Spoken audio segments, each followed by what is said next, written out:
Is this thing on? It is. All right, welcome back. I'm DaRock. We are here with the Midwest region first round preview and best bet of every game, as well as who I think wins the region. So if you're into college basketball, you're liking videos like this, make sure to check this video out as well as all my other region predictions. Make sure to like the video, subscribe to the channel here on Spotify. Make sure to follow the show, rate 5 stars if you're on Spotify. And while you're down there in the description, make sure to check out all my links, all my socials, and I'm running a bracket challenge. Winner gets a $25 gift card. You just have to be following me on at least 2 platforms, so either YouTube or Spotify here, or one of my socials like TikTok, Twitter, Instagram. So make sure to check those out, and let's get into the pick.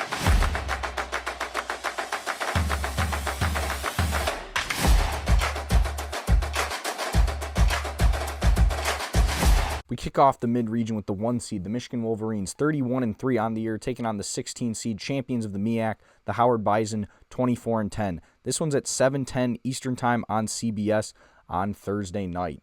So Michigan, like I said, regular season champions of the Big Ten, won their last 4 games and, haven't lost in Big Ten play since January 10th until Purdue knocked them off pretty handily here in the Big Ten title game on Sunday. Howard, like I said, went on a run here in the MEAC, ends up winning the league, taking down South Carolina State, North Carolina Central, and then wins against UMBC in the play-in game now before they take on the Michigan Wolverines here in their first-round matchup. So Michigan, they're led by Yaxel Lendenborg, guy I've talked about all year, one of the best players in the country, scoring 14 points per game, as well as they just have such a dynamic front court with guys like Ademara, as well as Morez Johnson, who's their leading rebounder with 7.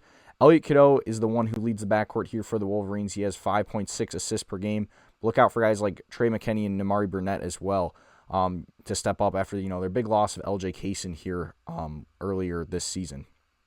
For Howard, their leaders Bryce Harris scores 17 points per game with 7 rebounds, as well as then Cam Gillis, their leading assist man, with 4. Cedric Taylor III, another guy to watch out here in the backcourt for this Howard Bison team. So looking here on KenPom, Michigan, 3rd best team on KenPom with the 8th offense and 1st defense. Howard, 204th on KenPom with the 269th offense and 129th defense. Looking here at the efficiencies and, the metrics, both these teams like to play particularly fast. They're in the 50s in pace, and that's why, I'm seeing here, like I said, 30-point spread. The projections we're looking at about, a 28 to 30-point game as well. So Michigan going to win this one pretty easily here. No upset potential in this one, so give me the Wolverines. And if you think they can win by 30, which I think they can, giving them to cover the spread. Next, and the only other game here on Thursday in the Midwest region, the 9 seed St. Louis Billikens, 28-5 on the year, take on the 8 seed Georgia Bulldogs, who are 22-10. This one is at 9:45 Eastern Time on CBS here on Thursday night. Georgia currently 2.5-point favorite with a total set at 169.5. The Bulldogs, they got upset in their first game of the SEC tournaments by Ole Miss, but before that, had won 3 straight games, including a nice win against Alabama, and won 5 of 6 to close out the year. St. Louis, they're not playing some great ball. They're running away with the A-10, do still end up winning the regular season title, but go 3-3 down the stretch, and then get upset by their rivals Dayton in the second game there in the A-10 tournament in the semifinal. So Dayton actually, won the season series there against St. Louis. For Georgia guys to watch, guards Blue Kane, as well as Marcus Millender and even Jeremiah Wilkinson, leading scorer there for the Bulldogs. But, those 2 guards plus Wilkinson, I think, are really dynamic guys there. Samoto Cyril is their leading rebounder with 5. And like I said, Millender leading assist man. So, yeah, him and Blue Kane are really the go-to backcourt guys there for the Bulldogs. On the St. Louis side, Robbie Avila is their leader, averaging nearly 13 points per game with 4 assists, which, from the big man position is really impressive for him. It's Deion Brown as their leading rebounder, but then guys like Ishan Sharma and Trey Green are also guys that, can really fill the bucket there in the backcourt for the St. Louis squad. So looking here on KenPom, Georgia's the 32nd ranked team with the 14th offense, 85th defense, St. Louis being the 40th ranked team with the 50th offense and 41st defense. So SLU better defense, but Georgia better offense. Both these teams pretty similar in pace. St. Louis is 19th on Haslametrics to Georgia's 35th. Both these teams, St. Louis actually shoots the ball slightly better, 49% from the floor, 39% from 3 to Georgia's 48% from the floor, and 35% from 3. And this is one I'm very back and forth on. I could see it going either way.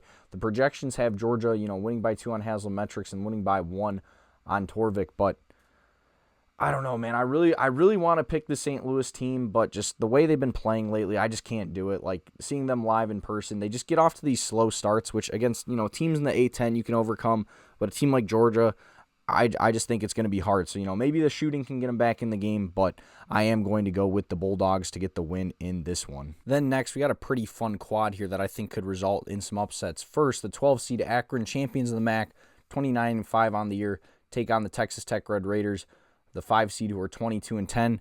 This one's at 12:40 Eastern Time on True TV on Friday. So Texas Tech currently 7.5-point favorite in this one. It was open at 10.5, so it's been bet down. Total set at 156.5. So Texas Tech, they've lost 3 straight games here. They lost their final 2 regular season games to TCU and BYU, and then lost to Iowa State pretty handily here in the Big 12 tournament. Granted, Christian Anderson exited pretty early in that game, but he should be good to go here in this next one. Akron playing really hot. They haven't lost since February 7th to Troy, and their last conference loss was to Miami, Ohio back on January 3rd. So since then, they've won every other MAC game. They win the MAC tournament, taking down Buffalo, Kent State, and Toledo. Like you said, didn't have to have a rematch there with Miami, Ohio, but they win the MAC for the 3rd straight year. So players to watch for in this one, Christian Anderson, he's the leader for Texas Tech. He's the leading assist man with 7 assists per game. JT Toppin's still the leader in points and rebounds, but he's been injured in this one. That's really, where things get a little bit dicey. It's Christian Anderson, but then how do guys like Donovan Atwell, Jalen Petty, Lawan Watts, even, Luke Bemboye, how do they kind of step up for this Texas Tech team with that Toppin injury?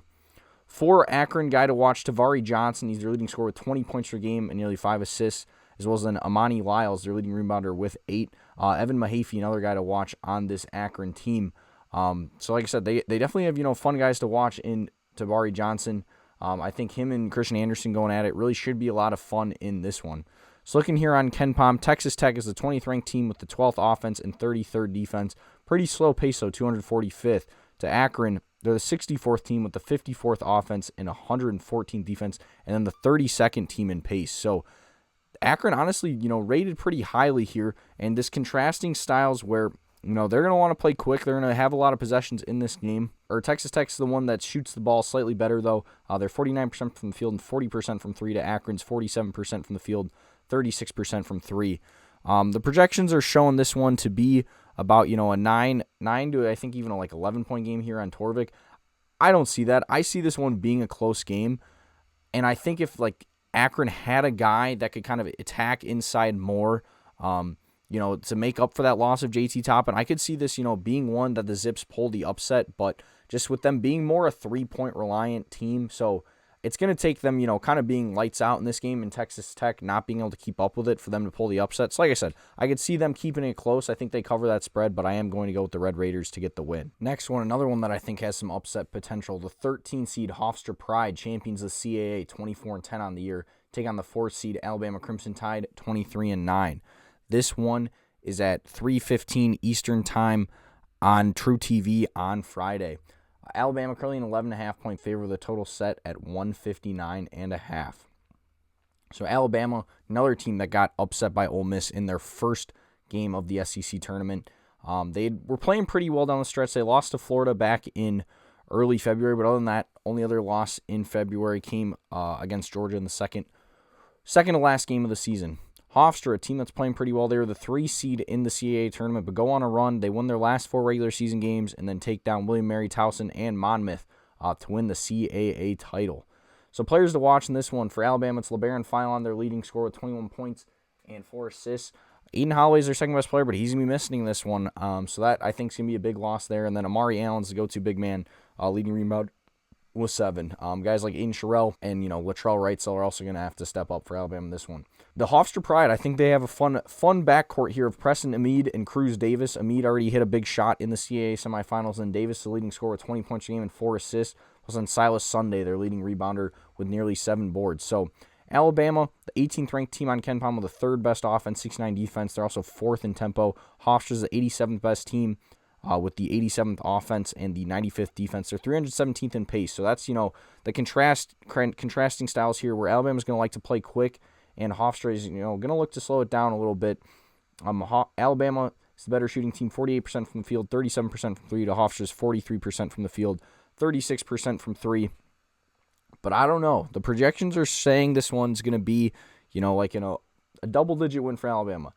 I think it's going to be closer than that, and I think I'm going to do it. I think I'm going Hofstra with the upset in this one. I think guys like Cruz Davis and Preston Amid can have some really big games here, kind of become March legends. It's guard play that's what matters here in March, and Alabama's down one of their top guards in Aiden Holloway. So it's going to take guys like Wright stepping up, and I don't know. I just feel like there's some upset potential in this one. So give me Hofstra to pull off the upset. Next, we have the 3-14 game between the 3-seed Virginia Cavaliers, 29-5 on the year, against 14th seed Horizon League champion Wright State Raiders, 23-11. This one's at 1:50 Eastern Time on TBS on Friday. Currently, Virginia is sitting at a 18.5-point favorite with a total set at 145.5. So the Cavaliers lost in the ACC title game to Duke.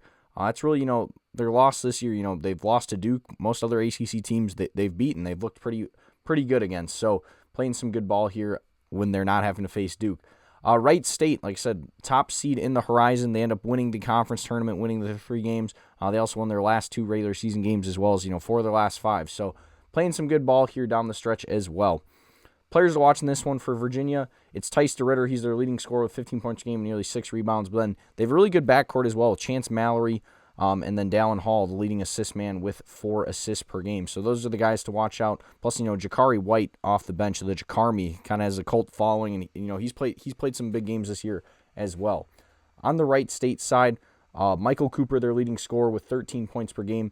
But then Michael Iramaje is their leading rebounder, and then TJ Birch, leading assist man with 3. So those guys, as well as Kellen Pickett, are the guys to watch for this Wright State team. I was really impressed with them when I saw them take on Milwaukee earlier this year. So looking on KenPom, Virginia's 13th rated team with the 27th offense and 16th defense to Wright State's 140th rank on KenPom with the 118 offense, 194 defense. I'm looking here. Neither of these teams particularly quick, but Virginia very slow, 286th in pace on Haslametrics. The Cavaliers also shoot the ball better, 47% from 3, or 47% from field, 36% from 3. It's Wright State's 46% from field, 34% from 3. So looking at the projection, we're looking at about a 15 to 18 point win here for Virginia. So, if you got in on that line earlier, which, still it's looking at about 18.5. So, if you're comfortable playing that number, I definitely think Virginia wins here. I'm not seeing much of an upset potential in this one. So then moving on to the 6-11 game, we have the 6th seed Tennessee Volunteers, 21-11 on the year, taking on the Miami Redhawks, winners of the play-in game here, the 11 seed, 32-1. This one will be at 4:25 Eastern Time on TBS on Friday. Tennessee currently 11.5 point favorites with a total set at 148.5. So Tennessee, a team that they lost their second game in the SEC tournament to Vanderbilt. Vanderbilt's just kind of had their number here lately. The Volunteers lose 3 of their last 4 regular season games. So maybe not the greatest finish, but kind of can say the same here for Miami. They were 31-0, finished the regular season undefeated. Granted, played a lot of close games down the stretch before UMass finally clipped them in the first round of the MAC tournament game I was at. So Miami, though, they win against SMU tonight. They shoot the lights out against SMU, end up winning the game. And maybe it's just a key to, is shoot DaRock at the game or not, because they're still undefeated when I have not attended their games this year. So players to watch in this one is Jacoby Gillespie for Tennessee. Is their leading scorer with 18 points per game, as well as 5 assists. And then Nate Ament, the leading rebounder. Those two are kind of their go-to guys, with the backcourt, frontcourt duo there. Plus look out for guys like J.P. Estrella or Felix Akpara to even have some big games there. On the Miami side, it's their shooters. Guys like Peter Suter and Luke Skeljak. Suter, leading scorer with 14 points per game. Skeljak, leading assist man with 4. Ian Elmer's their go-to big. He's got 6 rebounds. And even Antoine Woolfolk, a guy that's been playing pretty well. But then look out for guys like Brant Byers as well to step up here for Miami. So looking here on KenPom, Tennessee's the 16th ranked team with a 35th offense, 15th defense. They're 307th in tempo, though. Miami, 61st offense, 150th defense, 57th in tempo. Tennessee shoots 47% from the floor, 34% from 3. To Miami's also 47% from the floor, but 36% from 3. So the projections here, we're looking at Tennessee's projected to win this one. Probably cover that spread or, right around that number. But I don't know, man. I believe in this Miami team. I think they can at least keep it close. I could see them, especially with how fast they play, like getting up a lot of threes. If guys like Suter and Skeljak can have big games like they did in the first 4 against SMU, knock in those threes. I think we have a close one. I think this is going to be a barn burner, and I really hope the Red Hawks are able to pull it out, but I don't know. I just kind of have a feeling this is probably the end of the road for Miami. Going into the tournament, like I said, I think a first 4 team does usually end up, getting a win. And, that's, like I said, Tennessee maybe not playing super great as of late, where Miami, now they've kind of bounced back, like I said, in the first 4 preview. Got the monkey off their back that first loss. So maybe they could pull the upset off here. I'd love to see it, but I think I am just going to go with Tennessee to get this one, despite going with Miami to cover the spread. Then in the 7-10 game, we have the Kentucky Wildcats, 21-13 on the year, taking on the Santa Clara Broncos, who are 26-8. This one will be at 12:15 Eastern Time on CBS on Friday. So looking here at the current lines, we have Kentucky favored by 3.5 with a total set at 160.5. So the Broncos, dancing for the first time here in nearly 30 years, they knock off Pacific and St. Mary's in the WCC tournament before losing to Gonzaga in the finals. And then Kentucky, on the other hand, go on a bit of a run in the SEC tournament, take down LSU, and, it was a close game, but a nice win against Missouri before losing to Florida. Kind of much needed as Kentucky, they lose their last 2 games of the regular season. They finish 2-5 down the stretch, so they're just a very streaky team at points this year. Players to watch in this one on the Kentucky side, it's Otega Owe, scoring 18 points per game, with then Muhammad Diabate, Malachi Moreno, and Denzel Aberdeen, other guys to watch, and then guys like Colin Chandler, are kind of some of the sharpshooters for this Kentucky team. On the Santa Clara side, it's Christian Hammond, their leading scorer, with 15 points per game, but then Alan Graves, their best player, he's their leader with 6.5 rebounds, and then Jake Essinger, assist leader with 3 points, plus look out for a guy like Elijah Mahi as well. So looking here on KenPom, Kentucky's 28th in KenPom with a 38th offense and 27th defense, and 124th in tempo. To Santa Clara, 34th overall team with the 22nd offense. So they have the better offense, 82nd defense though, and 82nd here in tempo. Looking at the shooting splits in this one, it's a game where this probably sounds crazy to say. I honestly think like Santa Clara has just as good of a team, offensively, if not better, like, some of these ratings are showing here. Kentucky does shoot slightly better from the field, 48% to Santa Clara's 47%, but Santa Clara the better 3-point shooting team, 35% to 34% from Kentucky. Like I said, both these teams playing pretty similar paces, not exceptionally quick, but, on the faster end. Looking here, we're looking at a close game, like a 1-2 point game. I think this is going to be a close one, and I don't know, man. I just kind of like this Santa Clara team better. This is probably going to backfire me every time I pick against Kentucky and kind of count them out. That's when they seem to play their best ball. But, with this just being such a close spread, I guess, it is a 7-10 game, so really not like an upset. But I don't know, when you just see Santa Clara team that hasn't been to the tournament in 30 years against a brand like Kentucky, like I said, just really haven't been super impressed with this Kentucky team here. I think Santa Clara has the shooters where they can win this game, so give me the Broncos to get the win. Then the last one here in the Midwest region, the 2-seed Iowa State Cyclones, 27-7 on the year, taking on the 15-seed Tennessee State Tigers, who are 23-9, champions of the OVC. This one's at 2:50 Eastern Time on CBS on Friday. Iowa State currently a 24.5 point favorite with a total set at 149.5. So Iowa State played a thriller in the semifinals against Arizona, but lost that game. But won their last game of the regular season against Arizona State, then beat Arizona State in the Big 12 in the first round, and then beat Texas Tech in quarterfinals for losing Arizona. Tennessee State, they've won 6 straight games, beating Tennessee Martin and Morehead State in the OVC tournament here to get the auto bid, get this 15th seed here in the dance. Players watching this one, Joshua Jefferson and Milan Momcilovic, the leaders for Iowa State. Momcilovic scoring 17 points per game, and Jefferson with 7 rebounds. Taman Lipsey also go to guard with 5 assists, and guys like Killian Torrey, even Blake Buchanan or Nate Heisey can play some pretty big roles for this Iowa State team. On the Tennessee side, Tennessee State side, they're led by Aaron Newcram, scoring 17 points per game. He's their go-to guard, with then guys like Dante Harris, leading assist man, with 4, and then Jalen Petrie, the leading rebounder, with 6. Travis Harper, another guard there for the Tigers. So Iowa State, 6th rated team on KenPom with the 20th offense and 4th defense, or 226th in tempo. Tennessee's 186th on KenPom with the 173rd offense, 212th defense. They're 36th in tempo on KenPom. So both these teams, liking to play quick there, or well, not both these teams. Tennessee State really liking to play quick. Iowa State, not so quick. But Iowa State, better shooting team, 49% from the floor, 37% from 3 to Tennessee State's 44% from the floor, 33% from 3. This one I don't really see being much of a contest. I think Iowa State, wins by 20 plus, could cover that number, and cruises in this one. So looking here at the odds to win the Midwest region, Michigan the favorite at -130, with then Iowa State at +245, as well as then Virginia +11,000, Tennessee 1,300, 1,700 from Texas Tech, 2,200 from Alabama. My pick in this one, I'm going chalk again. I'm going the 1 seed. I think Michigan State, or I'm sorry, not Michigan State. Michigan is the best value here. Underdog, I don't know. It's really just, I think it's going to be one of the top three seeds in either Michigan, Iowa State, or Virginia. The lowest I'd play would be maybe like a Texas Tech if they somehow, Michigan gets upset early, Alabama gets upset early, but I don't know, with no JT Toppin, that's one that scares me. If Toppin was still there, I'd maybe like them more, but I am going to go with Michigan to win this region. So that's going to wrap it up. Thank you guys so much for watching. Like I said off the top, make sure to check out all my other region previews. Like I said, should be out here for every region.